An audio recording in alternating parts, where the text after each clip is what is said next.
افغان مہاجرین شروع سے ہی یہ کہتے چلے آئے ہیں کہ اگر ہم پاکستان کو چھوڑ کر افغانستان جاتے ہیں تو ہماری زندگی تباہ ہو جائے گی، ہمیں غلامی کے زیر سایہ پوری عمر گزارنی ہوگی۔ ناظرین اکرام، یہ بات صرف جملوں تک محدود نہیں رہتی بلکہ حقیقت میں بھی کچھ ایسا ہی ہونے جا رہا ہے۔ افغان حکومت کی جانب سے نیا کرمنل کوڈ پاس کیا گیا ہے۔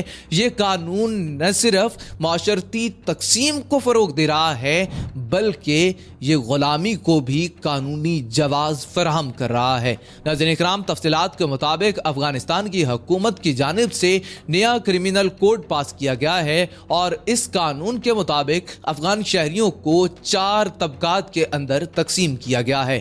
پہلا طبقہ علماء کرام کا، جس کے اندر مذہبی رہنما اور پیشوا شامل ہوں گے۔ دوسرا طبقہ شرفاء کا، جس کے اندر ایلیٹ کلاس اور معاشرے کی اشرافیہ شامل ہوگی۔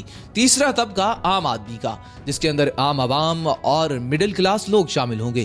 اور چوتھا طبقہ، جس کے اندر غریب آدمی اور غلام شامل کیے جائیں گے۔ ذرا سوچئے کہ ایک ایسی اسلامی ریاست جس کے اندر کسی مذہبی رہنما، کسی عالم دین سے چاہے جتنا بڑا مرضی جرم ہوتا ہے اس کے سامنے سر تسلیم خم کر لیا جائے گا۔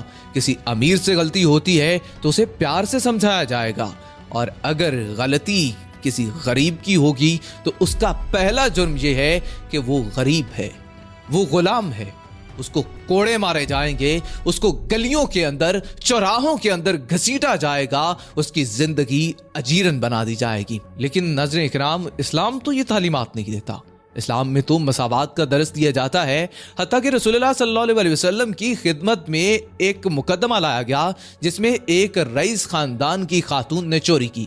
کچھ سردار سفارش کے لیے حاضر ہوئے تو آپ صلی اللہ علیہ وسلم نے واضح طور پر فرمایا کہ اگر اس کی جگہ میری بیٹی فاطمہ بھی ہوتی تو میں اس کا بھی ہاتھ کاٹ دیتا۔ لیکن دیکھیے کہ وہ حکومت جو مذہب کے نام پر آئی تھی، جو اسلام کا علم تھامے ہوئے تھی، اور ان کا کہنا یہ تھا کہ ہم نے ہر قانون، ہر آئین اسلام کے مطابق اور شریعت کے مطابق بنانا ہے۔ ان کا کہنا یہ تھا کہ ہم نے ہر جگہ پہ شریعت کا نفاذ یقینی بنانا ہے۔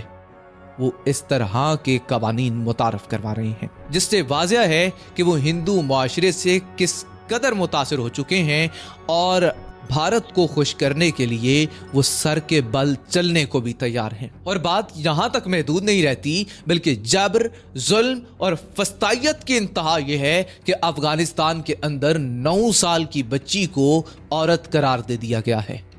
وہ بچی جس نے ابھی اپنا بچپن جینا ہے، وہ بچی جس نے ابھی زندگی گزارنی ہے، جو ننھی کلی ہے، جو معصوم سا پھول ہے، اب اس کے اوپر ظلم کے پہاڑ ڈھائے جائیں گے۔ 9 سال کی بچی اگر عورت قرار دے دی گئی ہے تو اس قانون کے مطابق اس کی شادی بھی ہو سکتی ہے۔ ناظرین اکرام، چائلڈ میرجز کو اس سے فروغ ملے گا اور یہ سراسر اقوام متحدہ اور ہیومن رائٹس کے قوانین کے خلاف ہے۔ اب دیکھنا یہ ہے کہ عالمی ادارے اس کے اوپر کیا ایکشن لیتے ہیں۔ اس کے علاوہ یہاں پر بھی نہیں رکتے۔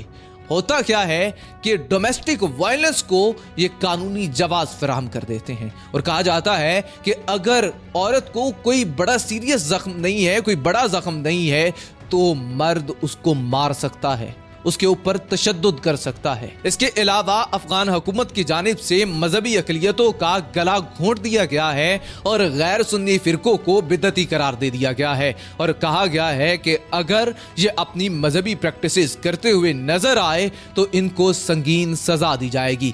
یعنی کہ اگر کوئی اہل تشیع عزاداری کرے گا تو اسے چونک میں لے جا کے کوڑے مارے جائیں گے۔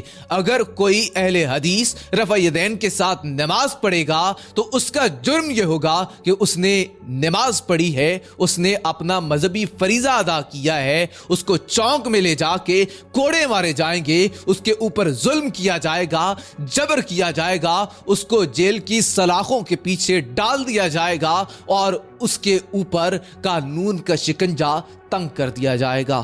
ناظرین اکرام، ذرا سوچئے کہ افغانستان جا کس جانب رہا ہے۔ ذرا سوچئے کہ انسانی حقوق کی پامالی اس سے بھی زیادہ ہو سکتی ہے۔ ذرا سوچئے کہ کیا یہ اسلامی ریاست کہلانے کے لائق بھی رہے ہیں یا پھر نہیں۔ کمنٹ سیکشن میں اپنی رائے کا اظہار ضرور کیجیے گا اور مزید ویڈیوز کے لیے چینل کو سبسکرائب کر کے بیل آئیکن دبا دیں تاکہ ہمارے چینل کی لیٹسٹ اپڈیٹس آپ تک بآسانی پہنچ سکیں۔